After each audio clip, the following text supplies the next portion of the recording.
शादी की पहली रात सबके लिए उत्साह से भरी होती है। शादी की पहली रात को लेकर लड़कियों में कुछ ज़्यादा टेंशन होती है। ऐसी ही कहानी कुछ इस महिला की है। महिला ने बताया, जब वह दूध का गिलास लेकर कमरे में गई, जब जब मैं हाथ में दूध का गिलास लिए बेडरूम में घुसी, अब तक सब कुछ वैसे ही था जैसे मैंने सोचा था। लेकिन मुझे बिल्कुल भी आभास नहीं था कि मुझे कुछ ही देर में जोरदार झटका लगने वाला है।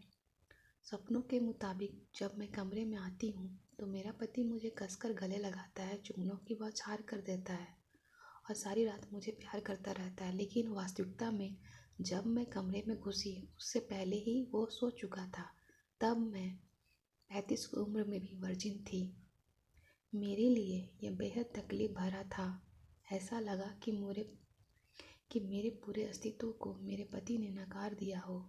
कॉलेज के दिनों में ही नहीं, ऑफिस में भी मैंने कई लड़कों और लड़कियों के बीच गहरी दोस्ती देखी थी। वो अपने पार्टनर के कंधों पर अपना सिर टिकाए होते, हाथ पकड़े घुमा करते थे। तब मैं सोचती थी, काश मेरे साथ भी कोई होता। मुझे अपनी ज़िंदगी में ऐसे ही किसी साथी की तमन्ना नहीं करनी चाहिए थी। मेरा एक बड़ा परिवार था, 4 भाई, 1 बहन और वृद्ध माता पिता। इसके बावजूद मुझे हमेशा अकेलापन महसूस होता था। मेरे सभी भाई बहन शादीशुदा थे और उनका अपना परिवार था। कभी कभी मुझे लगता कि क्या वो मेरी परवाह भी करते हैं कि मेरी उम्र बढ़ रही है और मैं अभी तक अकेली हूँ। मेरे दिल में भी प्यार की इच्छाएं थी, लेकिन यह तन्हाइयों से घिरा हुआ था। कभी कभी मुझे लगता था कि यह केवल इसलिए है क्योंकि मैं मोटी हूँ। क्या मर्द मोटी लड़कियों को नापसंद करते हैं? क्या मेरे वज़न की वजह से मेरा परिवार मेरे लिए साथी नहीं ढूंढ पा रहा है? क्या मैं हमेशा अकेली ही रहूँगी? ये सवाल हमेशा ही मेरे मन में घूमते रहते। आखिरकार जब मैं 35 साल की हुई तो किसी तरह एक 40 वर्षीय आदमी मुझसे शादी करने के लिए सामने आया। उससे मिलने के दौरान मैंने उन्हें अपनी भावनाओं के विषय में बताया, लेकिन उन्होंने कभी इस पर ध्यान नहीं दिया और ना ही इसका कोई जवाब दिया। वो थोड़े परेशान दिखे। वो नीचे की ओर देखते हुए चुपचाप बैठ गए और केवल अपना सिर हिलाते रहे। मैंने सोचा कि आजकल महिलाओं से ज़्यादा पुरुष शर्मीले होते हैं और मेरे होने वाले पति में भी कोई अपवाद नहीं है।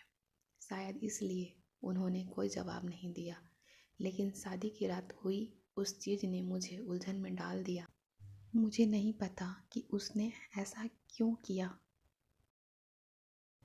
जब अगली सुबह मैंने उनसे पूछा तो उन्होंने कहा कि वो ठीक नहीं थे। लेकिन आगे भी कुछ नहीं बदला। हमारी दूसरी, तीसरी और कई रातें ऐसी बीती। मैंने जब अपनी सास को यह बताया तो उन्होंने भी मेरे पति का बचाव किया। उन्होंने कहा, वह शर्मिला है, उसे बचपन से ही लड़कियों से बात करने में झिझक रही है। उसने लड़कों के स्कूल में पढ़ाई की है। उसकी ना तो कोई बहन है और ना ही कोई महिला मित्र। हालांकि इस बात से मुझे अस्थायी राहत तो मिली, लेकिन मैं इस विषय में सोचना बंद नहीं कर सकी। मेरी सारी उम्मीदें, सपने और इच्छाएं दिन ब दिन टूट रही थी। मेरी बेचैनी का एकमात्र कारण सेक्स नहीं था। वो शायद ही मुझसे बात करते थे। मुझे लगता कि हमेशा मेरी उपेक्षा हो रही है। वो मुझसे दूर भागते, छूना पकड़ना दूर की बात थी। अगर कोई औरत अपने पहने हुए कपड़े भी ठीक करती है तो मर्द उसे ऐसा करते हुए देखने की कोशिश करता है। लेकिन अगर मैं कभी रात को पूरी तरह से अपने कपड़े उतार भी देती तो भी मेरे पति उदासीन बने रहते हैं। क्या मेरा वजन उनके इस व्यवहार का कारण है? क्या उन्होंने मुझे किसी दबाव में शादी की? मुझे नहीं मालूम था कि ये सब बातें किससे शेयर करूं। मैं अपने परिवार से बात नहीं कर सकती थी क्योंकि सब यही सोचते थे कि मैं बहुत खुश हूँ, लेकिन मेरे सब्र का बांध टूट रहा था। मुझे इसका हल ढूंढने की ज़रूरत थी। आमतौर पर छुट्टियों वाले दिन भी वो घर पर नहीं रहते थे। वो या तो अपने किसी मित्र के घर जाते या अपने माता पिता को बाहर ले जाते थे। संयोग से उस दिन वो घर पर ही रहे। मैं कमरे में घुसी और अंदर से दरवाज़ा बंद कर दिया वो बहुत तेज़ी से अपने बिस्तर से उठे मानो कूद गए हो। मैं उनके पास गई और प्यार से पूछा, क्या आप मुझे पसंद नहीं करते? हम अब तक एक बार भी अतरंग नहीं हुए हैं ना? ना ही आपने अब तक कभी अपनी भावनाओं के विषय में भी बताया। आखिर आपकी समस्या क्या है? उन्होंने झटके से जवाब दिया, मुझे कोई समस्या नहीं है। जब उन्होंने यह कहा तो मैंने सोचा कि यह मौका है उनके करीब जाने और अपनी तरफ उन्हें आकर्षित करने का। मैंने उनसे शारीरिक छेड़छाड़ शुरू की। मैंने सोचा कि इससे उन पर कोई असर होगा, लेकिन उन पर कोई असर नहीं हो रहा था। उनमें उत्तेजना का कोई भाव भी नहीं दिख रहा था। मुझे नहीं पता था कि किससे इस बारे में पूछना चाहिए, लेकिन यह बात मुझे परेशान करती थी कि जैसे किसी स्त्री की सुंदरता के बारे में पुरुष आकलन करते हैं। मैं क्यों अपने पति के शारीरिक गुणों का आकलन नहीं कर सकती? अगर मुझे उससे कुछ उम्मीदें हैं तो यह गलत क्यों है? फिर मुझे एक दिन ये पता चला कि वो नपुंसक थे और डॉक्टर ने हमारी शादी से पहले ही इसकी पुष्टि कर दी थी। वो और उसके माता पिता सब कुछ जानते थे, लेकिन मुझे अंधेरे में रखकर मुझसे धोखा किया गया। मुझे सच्चाई का पता चल गया तो उन्हें शर्मिंदगी महसूस हुई। फिर भी उन्होंने अपनी गलती कभी स्वीकार नहीं की।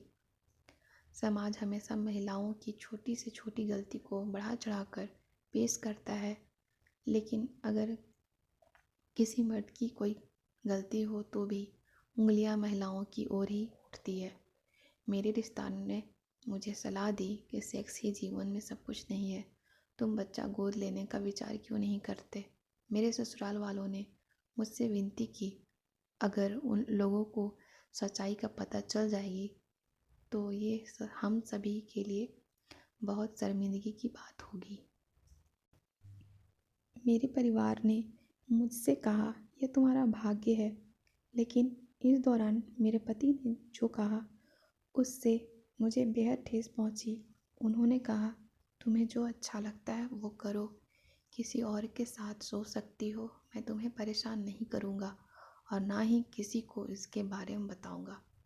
अगर उससे तुम्हें बच्चा हो जाए तो मैं उसे अपना नाम देने के लिए तैयार हूँ। किसी भी औरत को अपने पति के ऐसे विचारों को नहीं सुनना चाहिए। वो बेईमान था और वह खुद के और अपने परिवार के सम्मान को बचाने के लिए ऐसा कह रहा था। वो मेरे पैरों पर गिर कर रोने लगा और कहा, प्लीज़ इसे किसी को मत बताना और ना ही मुझे तलाक देना। उसने जो सुझाया वो मैं सोच भी नहीं सकती थी। अब मेरे पास केवल एक ही विकल्प था, या तो मैं उसे छोड़ दूँ या उसे अपना जीवन साथी मानकर अपनी इच्छाओं का त्याग कर दूँ। अंत में मेरी भावनाओं की जीत हुई। मैंने अपने उस तथाकथित पति का घर छोड़ दिया। मेरे माता पिता ने मुझे स्वीकार नहीं किया। अपने दोस्तों की मदद से मैं एक लेडीज हॉस्टल में चली गई। जल्दी ही मुझे एक नौकरी मिल गई। धीरे धीरे ही सही मेरा जीवन पटरी पर आने लगा और मैंने कोर्ट में तलाक की अर्जी डाल दी। मेरा पति और उसके परिवार वालों ने बेशर्मी दिखाई। उन्होंने सच्चाई को छुपाते हुए शादी टूटने की आड़ में मुझ पर ही शादी के बाद संबंध बनाने का आरोप मढ़ दिया।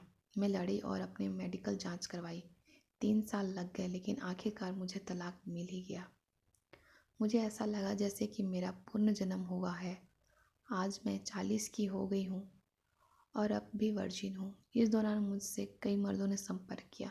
वो सोचते थे कि मैंने अपने पति को इसलिए छोड़ा क्योंकि उनसे मुझे यौन संबंध की संतुष्टि नहीं मिलती थी और वो मुझसे वो सब करना चाहते थे। यह मेरे बारे में गलत और बकवास बातें थीं। मैं ऐसे मर्दों से दूर रहने की कोशिश करती। इनमें से कोई मुझसे शादी या समर्पित रिश्ता कायम नहीं करना चाहता था।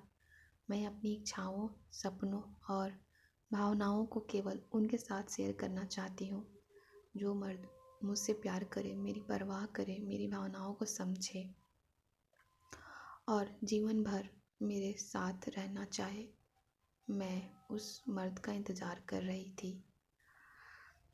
तब तक मैं अपने दोस्तों से उनके सेक्सुअल लाइफ के बारे में बातें करके ही खुश हूँ और जब भी मेरे दिमाग में सेक्स की बात आती है तो मैं इसके लिए वेबसाइट मेरे सबसे अच्छे दोस्त हैं। वैसे लोगों की कमी नहीं है जो उससे मुझे आंकते हैं। मैं मानती हूँ कि ऐसे लोग समझते हैं कि महिलाएं बेजान वस्तु हैं, जबकि महिलाओं में भी बहुत सी संवेदनाएं होती हैं।